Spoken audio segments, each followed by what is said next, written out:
នៅពេលដែលខ្ញុំយកទៅប្រើប្រាស់នៅក្នុងការរៀនសូត្រដែលវាអត់ត្រូវនឹងខ្លួនខ្ញុំដូចយើងរកស៊ីខាតអញ្ចឹងណាជំរាបសួរបងប្អូនទាំងអស់គ្នាខ្ញុំមានបទពិសោធន៍មួយដែលខ្ញុំគិតថាបើចែកម្លែកទៅប្រហែលអាចជួយបងប្អូនផ្សេងទៀតជាពិសេសក្មួយបងប្អូនដែលអត់ទាន់បានឆ្លងកាត់រឿងហ្នឹងធម្មតាយើងត្រូវបានគេលើកទឹកចិត្តថាការរៀនសូត្រគឺជាល្អគឺជាការល្អជាការអភិវឌ្ឍខ្លួនឯងជាអ្វីដែលយើងត្រូវបន្តធ្វើពេញមួយជីវិតដើម្បីកសាងសមត្ថភាពយើងឲ្យកាន់តែប្រសើរឡើងដើម្បីយើងឈានទៅប្រកបមុខរបរកាន់តែប្រសើរ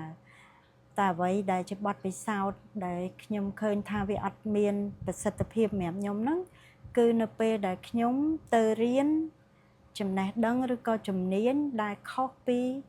ភាពខ្លាំងរបស់ខ្លួនឯងខុសពីទេពកោសល្យពីកំណើតរបស់ខ្លួនឯងឧទាហរណ៍ដូចជាខ្ញុំរៀនចប់ពីមហាវិទ្យាល័យបញ្ញាបត្រ2ខ្ញុំបានចូលរួមវគ្គបណ្ដុះបណ្ដាលផ្សេងទាំងក្នុងប្រទេសទាំងក្រៅប្រទេសខ្ញុំបាន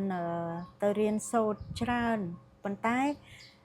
មុខវិជ្ជាឬក៏ជំនាញដែលខ្ញុំបានទៅរៀនភាគច្រើនហ្នឹងខ្ញុំអត់បានយកមកប្រើការអីនៅក្នុងជីវិតច្រើនទេ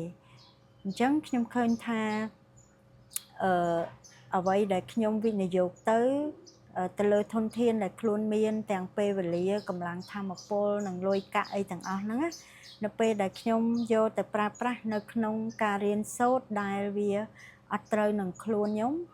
ដូចយើងរកស៊ីខាតអញ្ចឹងណាចាអញ្ចឹងទៅខ្ញុំគិតថាឆ្លងពីបទពិសោធន៍របស់ខ្ញុំគិតថាបើយើងវាចំណេញជាងបើសិនជាយើងអាច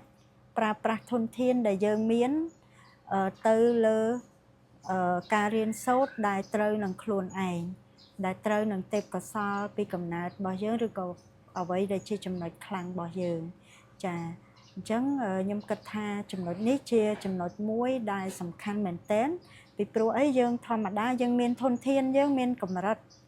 ទាំងលុយកាក់ពេលវេលាធម៌ពលអីទាំងអស់ហ្នឹងអញ្ចឹងបើយើងវិនិយោគត្រូវយើងនឹងចំណេញហើយវាមានប្រសិទ្ធភាពខ្ពស់ប៉ុន្តែបើយើងវិនិយោគនៅក្នុងការរៀនសូត្រនឹងអត់ត្រូវទេយើងនឹងខាតពីព្រោះយើងយកវាមកប្រើកើតហើយវាអត់បានជួយអីឲ្យជីវិតយើងរីកចម្រើនទេអញ្ចឹងខ្ញុំគិតថាអានេះគឺជារឿងសំខាន់ដែលត្រូវការយកចិត្តទុកដាក់សម្រាប់បងប្អូនជំនាន់ក្រោយ